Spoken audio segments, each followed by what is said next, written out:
A propósito, das pessoas que você certamente conhece que possuem um sistema como esse de holding familiar, eu já falei para vocês aqui em cima, né, alguns exemplos de grandes detentores, de grandes fortunas que faleceram não tem muito tempo e que deixaram toda essa fortuna para os seus herdeiros sem que eles pagassem um centavo daquilo que custa o inventário, né? Por quê? Porque todos eles já tinham um sistema de holding familiar devidamente constituído, né? Devidamente construído e organizado e não tiveram que inventariar seus bens. O exemplo do Norberto Odebrecht, da construtora Odebrecht, do Roberto Marinho, da TV Globo, do Antônio Emílio de Moraes, do Grupo Votorantim, mas não só esses, né? Se você acompanhar a revista Forbes, você vai ver a quantidade de bilionários que nos deixaram aí nos últimos anos, ok? Sem que a família tivesse que passar pelo inventário. A não ser que tenha sido aquele carrinho, aquele carro antigo de estimação que estava no nome da pessoa física, né? Fora isso, não existe, tá, pessoal? Não existe. Por quê? Porque entre eles vigora a máxima de que quem morre não tem bem em nome próprio. Quem morre se tiver bens em nome próprio vai deixar um problema para os seus filhos, para os seus herdeiros.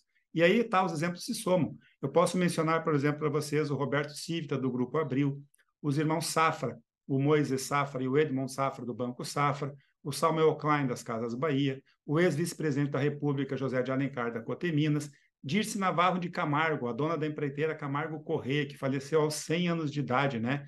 E que deixou as suas filhas, suas herdeiras, entre elas a Renata Camargo. A Renata Camargo, logo depois do grande envolvimento da Camargo Corrêa com o escândalo do Mensalão, onde inclusive teve lá, né, um acordo de leniência milionário, ela foi lá e comprou um apartamento no prédio mais caro do mundo em Nova York, na ilha de Manhattan. E ela pagou 30 milhões de dólares pelo apartamento, certo? Um apartamento que é melhor que o apartamento da Madonna, melhor que o apartamento do Paul McCartney, porque ela é vizinha desse pessoal todo, mas o apartamento dela é melhor, é mais bem localizado, e num prédio que não tem uma piscina qualquer, é um prédio que tem uma piscina de água salgada. Então, entendo, pessoal, é uma coisa fora do comum, é uma coisa fora do imaginável. E eu não estou falando isso para criticar, não, eu não estou falando isso de forma crítica, pelo contrário, isso mostra que o patrimônio dela estava todo organizado de forma lícita, porque mesmo depois de um acordo de leniência bilionário, ainda assim aquilo que era patrimônio pessoal, patrimônio da família, continuou na família sem ter nenhum arranhão com relação ao problema da empresa, ok? Tudo porque foi organizado de forma lícita e com inteligência, da forma em que os países de primeiro mundo, né, os países realmente civilizados, se organizam. Por quê? Estes países estão mais evoluídos do ponto de vista de mercado, estão mais evoluídos do ponto de vista das relações econômicas, eles estão mais evoluídos do ponto de vista da relação governo-cidadão. Eles se organizam assim, né?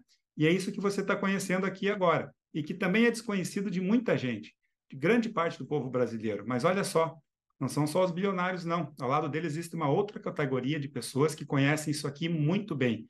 Essa categoria é uma categoria que transita, né, entre os milionários e o povão. É uma categoria que convive muito bem com os dois lados.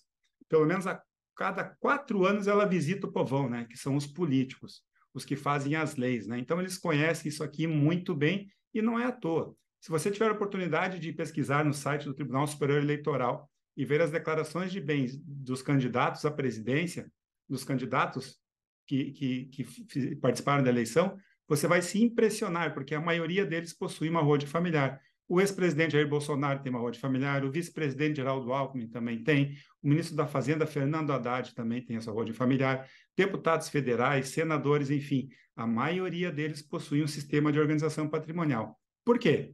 Porque eles conhecem, porque eles sabem da licitude do ato, eles sabem que não tem nenhuma mancha em ter algo nesse sentido. E o que não podem é permitir que seus herdeiros se acabem com o processo de inventário.